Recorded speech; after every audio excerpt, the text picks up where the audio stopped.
Consider the feeling of nostalgia. Think of the dish your grandma used to make, or think of a childhood toy you owned. How would you feel if you suddenly lost these things? Or maybe you already have. There's a certain sense of home for a lot of people here, especially if you want that specific Cantonese dish that you grew up with, or you're looking for a cultural specific product, or you just wanted to hear stuff in Cantonese. So for me, being Taiwanese Canadian, I'm not directly tied to Chinatown, but this is pretty damn close to what I would consider a home. To us, nostalgia is a desire for connection, whether with people, a time, a place, or others. Feelings of nostalgia can also be triggered by the realization of loss that has already happened or is in the process of happening. In the case of Vancouver's Chinatown, some people experience nostalgia when they realize it is no longer the Chinatown they once knew. Whether it happens when you no longer remember which stores used to stand at the intersection of Main and Kiefer, or whether it happens when you no longer see the same friendly faces in the stores. If I see a herbalist that I know every day and I want to say hi and bye, and then they close down the next day, it's there goes for another kind of like one of my buddies that I talk to. Or when you are reminded of the memories of walking through the streets with your grandparents.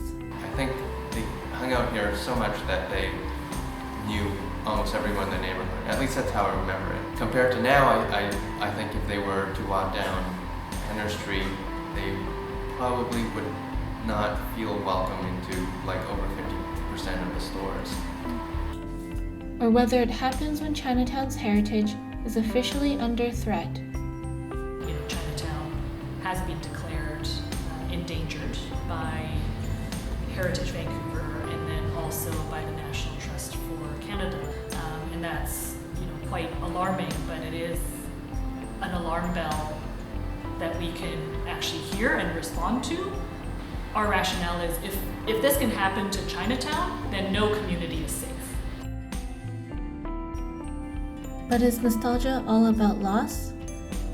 Studies have shown that nostalgia magnifies perceptions of social support, promotes optimism, and sparks inspiration. But so what? What does it look like when feelings of nostalgia begin to drive real-life action? Mahjong, a game played with a set of 144 tiles based on Chinese characters and symbols, is a regular part of people's everyday lives in Hong Kong. Actually, I started to learn how to play it just last month because my friends, they were like, they cannot understand why I don't know how to play it at all. It's like a social activity that all people do in Hong Kong. I think I learned it by myself, by watching by the side of my parents. When I play Mahjong, it's the friends gathering at school, like dormitory or friends' home. Mahjong is a part of the everyday fabric of culture in Hong Kong. These experiences are contrasted by the hot and noisy Mahjong socials, which are monthly events in Vancouver's Chinatown that bring Mahjong to the streets with the goal of connecting people from multiple generations who are interested in preserving Chinatown's livelihood. When the Mahjong socials take place outside at the Memorial Square, everyone from in the community, all generations, they will walk by and socialize and create a dialogue on how important Chinatown is. I just walk around here, I saw somebody playing, So they said, why don't you join us? I knew about Mahjong when I was a kid, but my father didn't want me to learn because there's too many people they were gambling, So my father didn't want me to gamble, so I never learned. So I think it's very important to always keep the space open in your city or in your community for like remembering, for learning, for appreciating another person's culture. The novelty of Mahjong is felt in Vancouver but not in Hong Kong, where there is no realization or fear of losing Mahjong.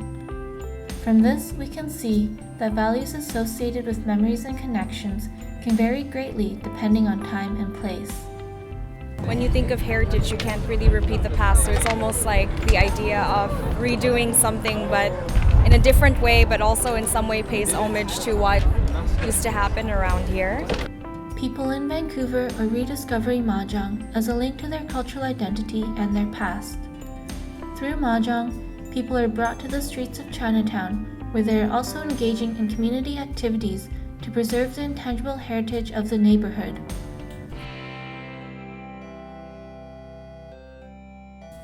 In the words of Dr. Celia Tan, conservation is to manage the pace of change.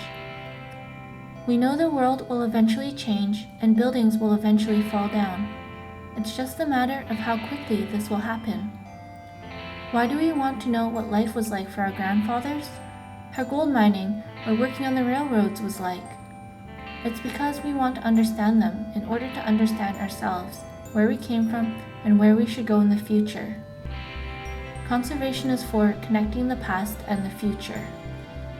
I think what our youth are bringing to the conversation is a sense of hope and possibility.